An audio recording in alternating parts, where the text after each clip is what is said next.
శబరిమలలో తెలుగు భక్తులకు ఓ ఆఫీస్ ఏర్పాటు చేసి కోఆర్డినేటర్ను నియమించాలని ఎమ్మెల్యే రాజాసింగ్ సూచించారు. అయ్యప్ప స్వాములతో అసభ్యంగా ప్రవర్తించిన పోలీసులపై చర్యలు తీసుకోవాలని డిమాండ్ చేశారు. తెలుగు రాష్ట్రాలకు చెందినటువంటి స్వాములను చులకన భావంగా చూస్తున్నారని తెలిపారు రాజాసింగ్.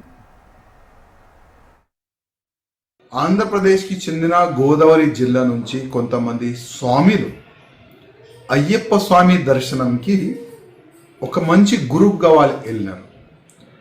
అక్కడనే ఒక పోలీసు కానిస్టేబుల్ కానీ ఆఫీసర్ ఎవరు ఇంకా కరెక్ట్ డీటెయిల్ రాలేదు.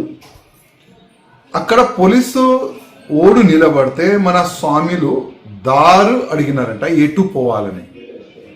ఆ పోలీస్ అధికారి పనేముంటుంది, లేదు స్వామి రైట్ లేకపోతే లెఫ్ట్ ఇట్లా పోండి అని ఆయన మార్గదర్శనం చేయాలి. కానీ ఆ ఫాల్తూ పోలీసోడు పాయింట్ ఇప్పి చూపెడుతుందంట మన స్వామిలకి. ఎంత అపచారం అది! ప్రతిసారి ఈ కేరళ పోలీసులు కానీ కేరళ గవర్నమెంట్ కానీ మన స్వామిల పైన ఇదే విధంగా దౌర్జన్యం చేస్తున్నారు.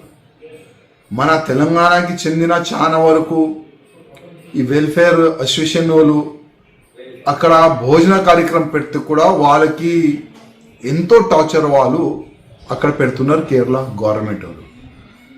నేను మా నారా చంద్రబాబు నాయుడు గారికి రిక్వెస్ట్ చేస్తున్నా, మా రేవంత్ రెడ్డి గారికి రిక్వెస్ట్ చేస్తున్నా, ప్రత్యేకంగా మన తెలుగు స్వామిలు అక్కడ వెళ్తే ఎట్లాంటి కూడా మన స్వామిలకి ఇబ్బంది అయితే కనీసం అక్కడ మన డిపార్ట్మెంట్ ఉండాలి.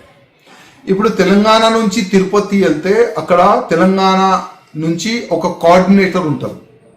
ఏదైనా ఎవరికైనా దర్శనానికి ఏదైనా ప్రాబ్లం అయితే అక్కడ మన తెలంగాణకి చెందిన ఒక ఆఫీసర్తో చర్చ చేసుకుంటారు. అట్లాంటి శబరిమల కాడ కూడా ఒక మంచి ఒక ఆఫీస్ పెట్టి లేకపోతే ఒక పెద్ద టెంట్ వేసి ఆంధ్రాకి చెందిన స్వామిలు కానీ తెలంగాణకి చెందిన స్వామిలు కానీ ఎవరికైనా ఏదైనా ఇబ్బందులు జరిగితే మేము మీ సేవ గురించి ఉన్నాము, మేము మీ రక్షణ గురించి ఉన్నాము, ఇట్లాంటి కూడా మార్గదర్శనం కావాలంటే మేము ఉన్నాం. అట్లాంటి కొన్ని బ్యానరు కొన్ని పోస్టరు ఒక ఆఫీస్ పెడితే చాలా బాగుంటుందని ఆంధ్రప్రదేశ్ తెలంగాణ ముఖ్యమంత్రి గారికి నేను రిక్వెస్ట్ చేస్తున్నాను.